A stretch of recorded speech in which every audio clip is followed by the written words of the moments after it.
بسم اللہ الرحمن الرحیم نحمده ونصلی علی رسولہ الکریم اما بعد۔ آج کی اس مجلس کے صدر محترم، اسٹیج پر رونق افروز معزز علماء کرام اور مہمانان کرام، سامنے تشریف فرما عزیز طلباء، بزرگوں اور دوستوں، سب سے پہلے تو میں جامعہ سراج العلوم کی باوقار انجمن تہذیب الکلام کے ذمہ دار طلباء کو مبارکباد پیش کرتا ہوں کہ انہوں نے صبح کے پروگرام پر اکتفا نہ کرتے ہوئے جشن یوم آزادی کو ایک نیا رنگ دینے کی اس مقام پر کوشش کی، اور اس کے لیے جامعہ سراج العلوم کے طلباء کو ان کے اپنی اپنی صلاحیت کے مطابق انہیں تیار کیا۔ بعض طلباء نے بہت اچھا پروگرام پیش کیا۔ ابھی اسی انجمن کے ایک ہونہار طالب علم ملک ہندوستان کی جنگ آزادی میں علماء کرام اور امت مسلمہ کے افراد کا خوبصورت انداز میں تذکرہ کیا۔ مجاہدین آزادی کی سرسری تاریخ بڑے ہی خوبصورت انداز میں آپ کے سامنے انہوں نے پیش کی۔ محترم دوستو، اس ملک کے اندر انگریزی سامراج کو ختم کرنے کے لیے اور انہیں ہر محاذ پر ٹکر دینے کے لیے ہمارے علماء نے اور یہاں کے بسنے والے لوگوں نے جو قربانیاں پیش کی ہیں وہ تاریخ کا حصہ ہے۔ ہمیں اپنے نوجوانوں کو، اپنے بچوں کو جنگ آزادی کی تاریخ سے روشناس رکھنا یہ ہمارا فریضہ ہے۔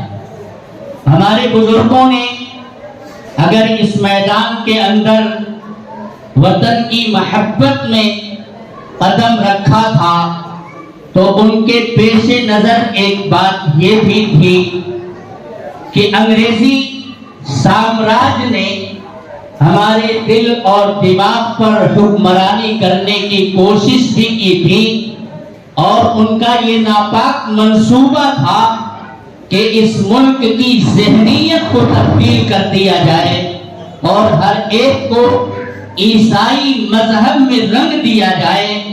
اس ناپاک کوشش کو ہمارے بزرگوں نے بھانپا تھا، اور پھر اس کے بعد ایک طوفان بلاخیز کی شکل میں وہ انگریزوں کے سامنے کھڑے ہوئے اور لڑتے مرتے کٹتے ایک دن وہ آیا کہ 15 اگست سن 1947 کو ہماری اس ملک کی فضا پر پھر سے آزادی کا سورج طلوع ہوا۔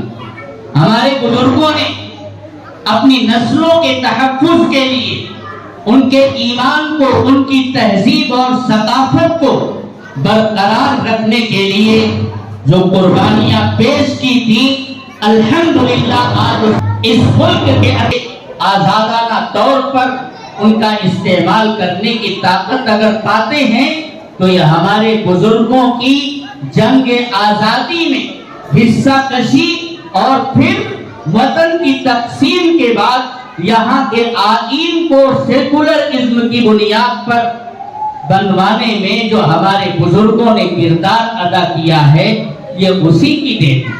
تو ہمارے بزرگوں نے اس گلشن کو ہرا بھرا رکھنے کے لیے جدوجہد کی۔ اب اس کی آبیاری کی ذمہ داری موجودہ نسل کے اوپر ہے، تاکہ جو طاقتیں اس ملک کے امن و امان کو اور اس گلشن کی شادابی کو چیلنج کر رہے ہیں، انہیں ہم اور آپ مل کر کے وہ توڑ جواب دیں اور اس کی شادابی پر کسی قسم کی آنچ نہ آنے دیں۔ کانٹا بچھانے والوں کو ہمیں روکنا پڑے گا، تاکہ جس طرح ہم اپنے بزرگوں کی بنائی ہوئی شاہراہ کے اوپر بڑے آرام سے اپنا زندگی گزار سکیں۔ بہرحال باتیں بہت ساری آپ حضرات کے سامنے آ چکی ہیں۔ آج نعمت غیر مترقبہ کے طور پر ہمارے بیچ چند مہمان باہر سے بھی تشریف فرما ہیں، میں مناسب سمجھتا ہوں کہ ان کا مختصر سا تعارف بھی کرا دیا جائے، پھر حضرت کا خطاب انشاءاللہ آپ کے سامنے آئے گا۔ حضرت مولانا عبد الوہاب صاحب قاسمی دامت برکاتہم، جو جمعیت علماء ممبرہ کوثا کے صدر محترم ہیں، ان کا اپنا ایک علمی، سیاسی اور سماجی مقام ہے جو شہر ممبرہ کے حدود ہی تک نہیں بلکہ صوبے کے چپے چپے میں پھیلا ہوا ہے۔ اسی طرح جمعیت علماء ممبرہ کوثا کے جنرل سیکریٹری حضرت مولانا شفیق الرحمن ندوی صدیقی صاحب مدظلہ العالی، وہ بھی ہمارے درمیان تشریف فرما ہیں، اور ان دونوں بزرگوں کے ساتھ ہمارے محترم دوست حضرت مولانا ایاز محمد ایاز صاحب قاسمی مدظلہ العالی، وہ بھی تشریف فرما ہیں، اور بھی ہمارے تمام جامعہ کے اساتذہ ہیں، ملازمین ہیں، شہر کے معززین ہیں، محلے کے لوگ ہیں۔ میں تہہ دل سے انجمن تہذیب الکلام کے ذمہ داروں کی طرف سے اور اس ادارے کی طرف سے اپنے آنے والے تمام مہمانوں کا تہہ دل سے استقبال اور خیر مقدم کرتا ہوں۔ سامعین محترم، آج کے اس پروگرام کے ہمارے سب سے خاص مہمان حضرت مولانا حلیم اللہ صاحب قاسمی دامت برکاتہم العالیہ تشریف لا چکے ہیں۔ میں حضرت والا سے ادب درخواست کرتا ہوں کہ اپنی تقریر سے ہم سامعین کو محفوظ فرمائیں۔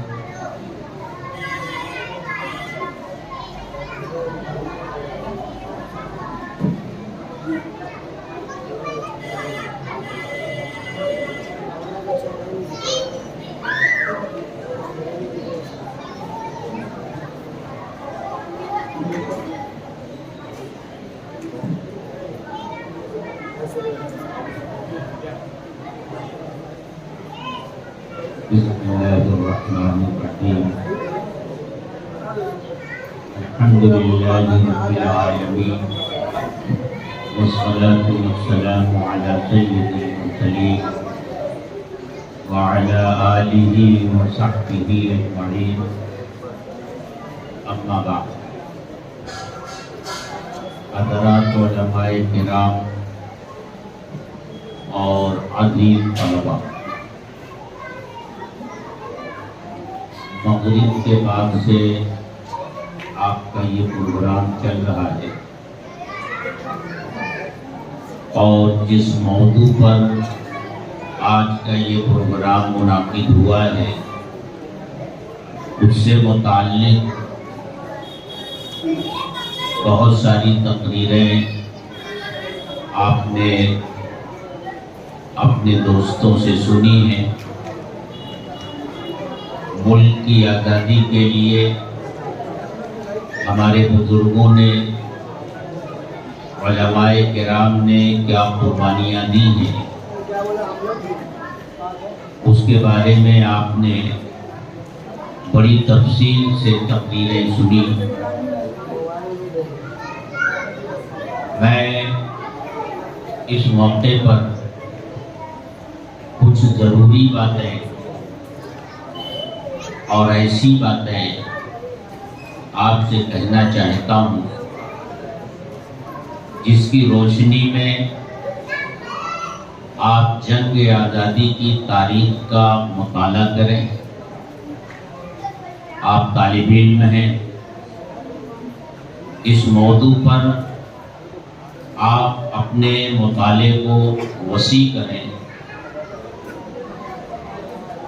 تب آپ کی سمجھ میں یہ بات آئے گی کہ ہمارے بزرگوں نے جس طرح کی قربانیاں دی ہیں اس کے اسباب کیا تھے۔ سب سے پہلے تو آپ اس پر غور کیجئے کہ انگریزوں کے آنے سے پہلے ہمارے اس ملک کی حالت کیا تھی، معاشی اعتبار سے، اخلاقی اعتبار سے اور تمدنی اعتبار سے۔ یہ ایک تاریخی حقیقت ہے کہ انگریزوں کے اس ملک میں آنے سے پہلے ہمارا یہ ملک پوری دنیا میں اپنی خوبصورتی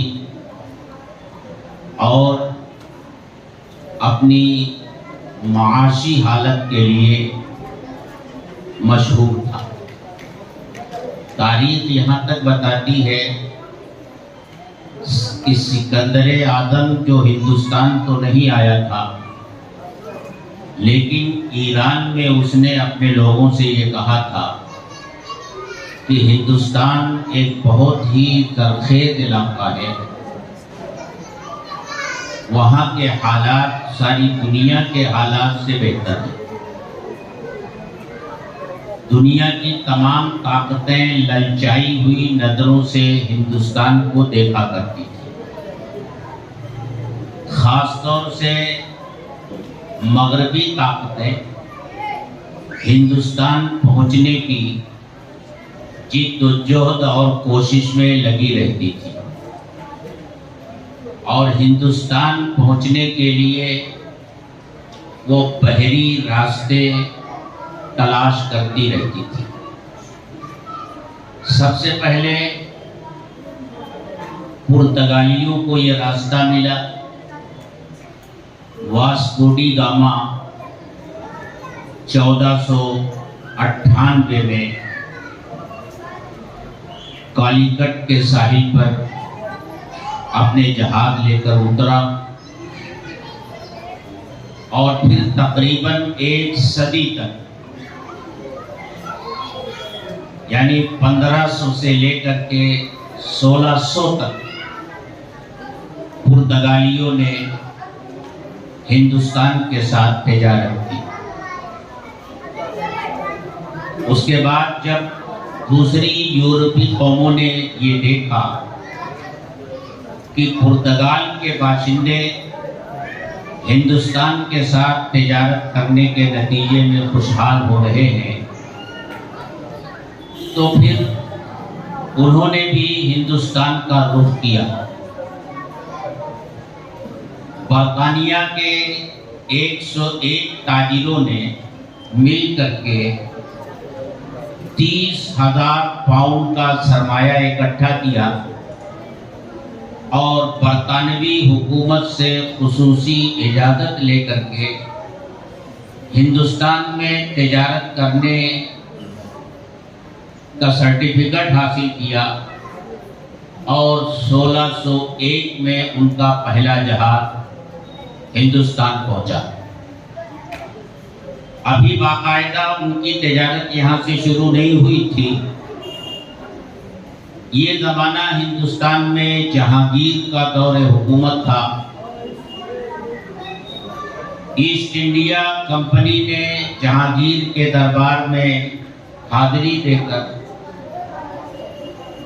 تجارت کرنے کی اجازت حاصل کی، اور اس طرح ایسٹ انڈیا کمپنی نے اپنی پہلی تجارتی کوٹھی سورت میں 1608 میں بنائی، اور پھر 1608 سے باقاعدہ ان کی تجارت شروع۔ ایسٹ انڈیا کمپنی نے 250 سال تک اس ملک میں تجارت کی اور حکومت کی۔ 1857 میں جب اس کمپنی کے مظالم زیادہ بڑھ گئے تو حکومت برطانیہ نے ایسٹ انڈیا کمپنی سے یہاں کی حکومت لے لی، بلکہ خرید لی، اور پھر تقریباً 100 سال تک یعنی 1857 سے لے کر 1947 تک تاج برطانیہ کے زیر نگی ہمارا یہ ملک رہا۔ اس طرح تقریباً 350 سال تک انگریزوں کا عمل دخل ہمارے ملک میں رہا۔ انگریزوں کے آنے سے پہلے ہمارے ملک کی مالی حالت کیا تھی، مال و دولت کس درجے میں تھی، اور یہاں کے باشندے کتنے خوشحال تھے، اس کا اندازہ آپ اس سے لگا سکتے ہیں کہ سورت میں ایک تاجر تھے جن کا نام عبدالغفور تھا۔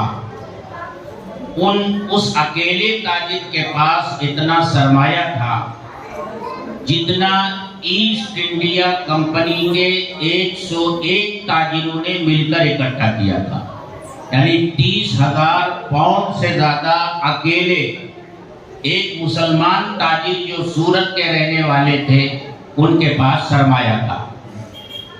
تاریخ یہ بتاتی ہے کہ بنگال کے بہت سے سیٹ ایسے تھے کہ ایک سیٹ کے پاس بینک آف لندن سے زیادہ سرمایہ تھا۔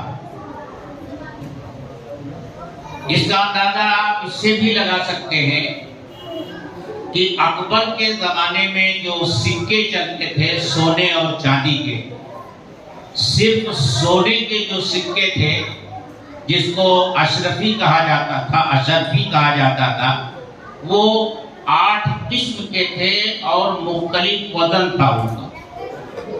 چھوٹے سے چھوٹا سکہ جو سونے کا تھا وہ 11 ماشے کا تھا، اور بڑے سے بڑا جو سکہ تھا وہ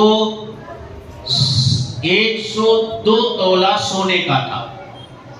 102 تولہ سونے کا مطلب ہوتا ہے 1 کلو سے زیادہ وزن کا ایک سکہ ہوتا تھا،